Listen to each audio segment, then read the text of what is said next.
DJ.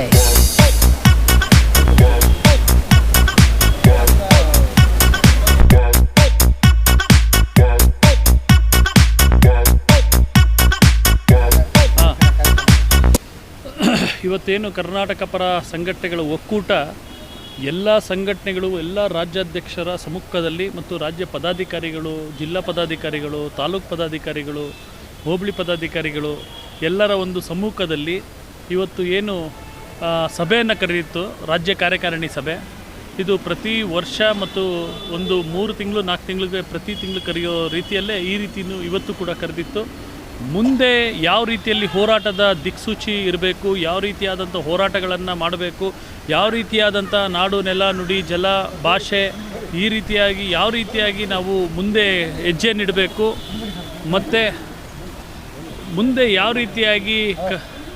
ರೀತಿಯಾಗಿ ಹೋರಾಟಗಳನ್ನು ಮತ್ತು ಕಾರ್ಯಕ್ರಮಗಳನ್ನು ಮತ್ತು ಮುಂದೆ ಯಾವ ರೀತಿಯಾದಂತಹ ಜನಪರವಾದಂತಹ ಸೇವೆಗಳನ್ನು, ಜನಗಳಿಗೆ ಬೇಕಾಗಿರುವಂತಹ ಸೇವೆಗಳನ್ನು ಮಾಡಬೇಕು, ಮುಂದೆ ಯಾವ ರೀತಿಯಾಗಿ ನಾಡಿನ ಉದ್ದಗಲಕ್ಕೂ ಸಂಘಟನೆಗಳನ್ನು ಮತ್ತು ಕರ್ನಾಟಕ ಪರ ಸಂಘಟನೆ ಒಕ್ಕೂಟವನ್ನು ಯಾವ ರೀತಿ ಬಲಿಷ್ಠಗೊಳಿಸಬೇಕು, ಈ ರೀತಿಯಾಗಿ ಎಲ್ಲ ಸಂಘಟನೆಯ ರಾಜ್ಯಾಧ್ಯಕ್ಷರ ಸಮ್ಮುಖದಲ್ಲಿ ಎಲ್ಲ ರಾಜ್ಯ ಜಿಲ್ಲಾ ಪದಾಧಿಕಾರಿಗಳು, ರಾಜ್ಯ ಕಮಿಟಿ ಈ ರೀತಿಯಾಗಿ ಮತ್ತು ಕರ್ನಾಟಕ ಪ್ರಜಾಶಕ್ತಿ ಸಮಿತಿ, ಕರ್ನಾಟಕ ಪರ ಸಂಘಟನೆ ಒಕ್ಕೂಟ, ವೀರ ಕನ್ನಡ ಸೇನೆ ಮತ್ತು ಎಲ್ಲ ಒಟ್ಟಾರೆಯಾಗಿ ಹೇಳಬೇಕಾದ್ರೆ ಎಲ್ಲ ಸಂಘಟನೆಯ ರಾಜ್ಯಾಧ್ಯಕ್ಷಗಳು, ಎಲ್ಲ ಸಂಘಟನೆಗಳು ಭಾಗವಹಿಸಿ ಇವತ್ತು ಕರ್ನಾಟಕ ಪರ ಸಂಘಟನೆ ಒಕ್ಕೂಟದ ಮುಂದಿನ ಹಾದಿ, ಹೋರಾಟ ದಿಕ್ಸೂಚಿಯನ್ನು ಚರ್ಚೆ ಮಾಡಿ ಮುಂದೆ ಇನ್ನೂ ಬಲಿಷ್ಠವಾಗಿ ಕರ್ನಾಟಕ ಪರ ಸಂಘಟನೆಯನ್ನು ಒಕ್ಕೂಟವನ್ನು ಕಟ್ಟೋ ಮುಖೇನವಾಗಿ ಇಡೀ ರಾಜ್ಯದಲ್ಲಿ ಈ ನಾಡು, ನೆಲ, ನುಡಿ, ಜಲ, ಭಾಷೆ ಬಂದರೆ ಒಗ್ಗಟ್ಟಾಗಿ ಹೋರಾಟವನ್ನು ಮಾಡೋ ಮುಖೇನವಾಗಿ ಸರ್ಕಾರದ ಕಣ್ಣುಗಳನ್ನು ತೆರೆಸೋ ಮುಖೇನವಾಗಿ ಮತ್ತು ಸರ್ಕಾರದಿಂದ ಜನಗಳಿಗೆ ಆಗಬೇಕಾಗಿರುವಂಥ ಕೆಲಸಗಳೇನಿದೆ ಮತ್ತು ಸರ್ಕಾರದಿಂದ ಏನೇನು ಅನುದಾನಗಳು ಮತ್ತು ಸೇವೆಗಳು ಜನಗಳಿಗೆ ತಲುಪಬೇಕಾಗಿದೆ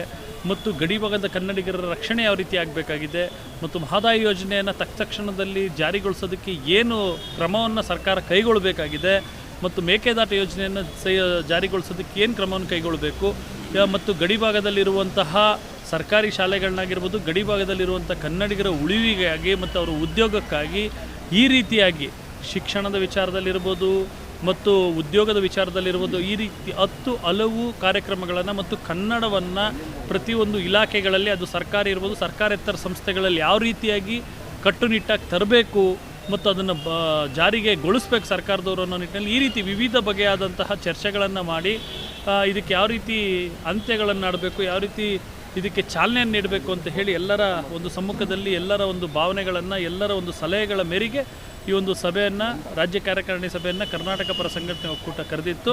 ಯಶಸ್ವಿಯಾಗಿದೆ.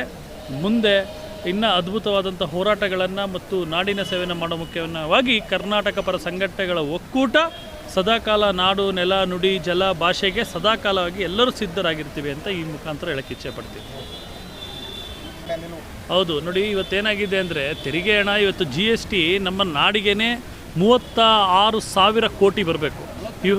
36,000 ಕೋಟಿ ಈಗ ಆ್ಯಡ್ ಆಗಿರ್ಬೋದು, ಬಟ್ ಆದರೆ ಏನಂದರೆ ಒಟ್ಟಾರೆಯಾಗಿ 36,000 ಕೋಟಿ ಈ 2023-24 ಸಾಲದ್ದು ಬರಬೇಕಾಗಿದೆ. ಬಟ್ ಅದಿನ್ನೂ ಬಂದಿಲ್ಲ. ನಾವು ಈ ಹಿಂದೆನೂ ಈ ವಿಚಾರವಾಗಿ ಫ್ರೀಡಮ್ ಪಾರ್ಕಲ್ಲೂ ಹೋರಾಟ ಮಾಡಿದ್ವಿ.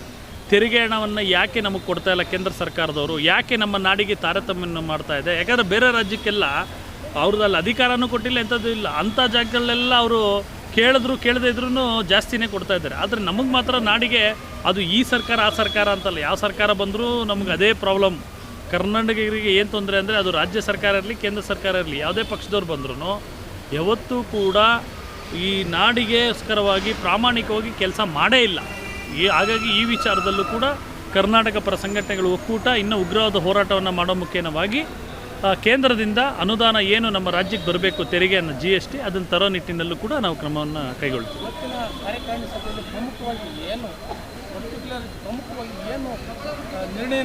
ಸರ್, ಪ್ರಮುಖವಾದ ನಿರ್ಣಯ ಏನಂದರೆ ಇವತ್ತೇನಾಗಿದೆ ನೋಡಿ, ಗಡಿ ಭಾಗದಲ್ಲಿರುವಂಥವ್ರಿಗೆ ಕನ್ನಡಿಗರಿಗೆ ಉದ್ಯೋಗ ಸಿಗ್ತಾ ಇಲ್ಲ. ಒಂದನೇದು. ಎರಡನೇದು, ಅಲ್ಲಿ ಶಿಕ್ಷಣವು ಕೊರತೆಯೂ ಆಗಿದೆ. ಯಾಕಂದರೆ ಇವತ್ತು ಶಿಕ್ಷಣದ ಕೊರತೆ ಗಡಿ ಭಾಗದಲ್ಲಿ ಬಹಳಷ್ಟು ಆಗಿದೆ. ಯಾಕಂದರೆ ಸರ್ಕಾರಿ ಶಾಲೆಯಲ್ಲಿರ್ಬೋದು, ಅದೇ ರೀತಿಯಲ್ಲಿ ಅಲ್ಲಿರುವಂಥ ಏನು ಖಾಸಗಿ ಶಾಲೆಗಳಲ್ಲೂ ಕೂಡ ಕನ್ನಡವನ್ನು ಬಳಸ್ತಾನೇ ಇಲ್ಲ. ಮತ್ತು ಅಲ್ಲಿರುವಂಥ ಏನು ಸರ್ಕಾರಿ ಇಲಾಖೆಗಳಲ್ಲಾಗಿರ್ಬೋದು, ಸರ್ಕಾರೇತರ ಸಂಸ್ಥೆಗಳಲ್ಲೂ ಕನ್ನಡವನ್ನು ಗಡಿ ಭಾಗದಲ್ಲಿ ಬಳಸ್ತಾ ಇಲ್ಲ. ಈ ನಿಟ್ಟಿನಲ್ಲಿ ಕೂಡ ರಾಜ್ಯ ಸರ್ಕಾರ ಕ್ರಮ ಕೈಗೊಳ್ಳಬೇಕು. ಮತ್ತು ಮೇಕೆದಾಟು ಯೋಜನೆ ಬರೀ ಮಾತಲ್ಲೇ ಬಡಬಡಾಯಿಸ್ತಾ ಸರ್ಕಾರಗಳು, ಸಚಿವರುಗಳು, ಶಾಸಕರುಗಳು ಬಿಟ್ಟರೆ ಜಾರಿಗೆ ತರ್ತಾ ಇಲ್ಲ. ಮತ್ತು ಮಹದಾಯಿ ಯೋಜನೆಯೂ ಕೂಡ ಇವತ್ತು ಜಾರಿಗೆ ತಂದಿಲ್ಲ. ಈ ಎಲ್ಲ ನಿಟ್ಟಿನಲ್ಲೂ ಕೂಡ ಮತ್ತು ರೈತರ ಉಳಿವಿಗೆ ಇವತ್ತು ರೈತರು ಭಾಳಷ್ಟು ಆತ್ಮಹತ್ಯೆಗಳನ್ನ ಮಾಡ್ಕೊಳ್ಳೋ ಮುಖ್ಯವಾಗಿ. ಯಾಕಂದರೆ ಇವತ್ತು ನೋಡಿ ಅವರ ಬೆವರನಿಯಿಂದ ತಿಂತಾ ಇರೋದು ನಾವೆಲ್ಲ, ರೈತರ ಬೆವರನಿ. ರೈತರ ಉಳಿವಿಗೆ ಸರ್ಕಾರದವರು ಏನೂ ಅನುದಾನವನ್ನಾಗಲಿ, ರೈತರ ಸಾಲ ಮನ್ನಾ ಆಗಲಿ, ಅಥವಾ ರೈತರಿಗೆ ಬೇಕಾದಂಥ ಸರಿಯಾದ ಒಂದು ಗೊಬ್ಬರಗಳಾಗಿರ್ಬೋದು, ಬಿತ್ತನೆ ಬೀಜ ಆಗಿರ್ಬೋದು, ಸಾಮಗ್ರಿಗಳನ್ನು ಒದಗಿಸುವ ನಿಟ್ಟಿನಲ್ಲಿ ವಿಫಲ ಆಗ್ತಾಯಿದೆ ಸರ್ಕಾರ ಅಧಿಕಾರಿಗಳು. ಈ ನಿಟ್ಟಿನಲ್ಲಾಗಿರ್ಬೋದು. ಮತ್ತು ಅತ್ಯಾಚಾರ, ಎಳೆ ಮಕ್ಕಳುಗಳನ್ನೆಲ್ಲ ಅತ್ಯಾಚಾರ ಮಾಡ್ತಾಯಿದ್ದಾರೆ, ಆ ನಿಟ್ಟಿನಲ್ಲಿ ರಕ್ಷಣೆ ಆಗಿರ್ಬೋದು. ಈ ರೀತಿ ಅನೇಕ ಜ್ವಲಂತ ಸಮಸ್ಯೆಗಳು ನಾವುಗಳು ಕಂಡಂಗೆ ಇದೆ. ಈ ಎಲ್ಲ ನಿಟ್ಟಿನಲ್ಲೂ ಕೂಡ ಇವತ್ತು ಕರ್ನಾಟಕ ಪರ ಸಂಘಟನೆಗಳ ಒಕ್ಕೂಟ ಚರ್ಚೆನ ಮಾಡಿದೆ. ಈ ಮುಂದೆನೂ ಈ ಚರ್ಚೆಯನ್ನು ಅದರ ವಿಚಾರವಾಗಿ ಯಾವ ರೀತಿ ಹೋರಾಟಗಳ ದಿಕ್ಕುಗಳಿರಬೇಕು, ರಾಜ್ಯದ 31 ಜಿಲ್ಲೆಯಲ್ಲೂ ಕೂಡ ಒಂದು ಹೋರಾಟದ ಕಿಚ್ಚು ಯಾವ ರೀತಿ ಇರಬೇಕು ಅಂತ ಹೇಳಿ ಈ ನಿಟ್ಟಿನಲ್ಲಿ ಚರ್ಚೆನ ಮಾಡಿದೆ. ಇದನ್ನು ಜಾರಿಗೆ ತರೋ ನಿಟ್ಟಿನಲ್ಲೂ ಕೂಡ ಕರ್ನಾಟಕ ಪರ ಸಂಘಟನೆ ಒಕ್ಕೂಟ ಮುಂದಾಗಿರುತ್ತೆ ಅಂತ ಹೇಳಕ್ಕೆ ಇಚ್ಛೆಪಡ್ತೇನೆ.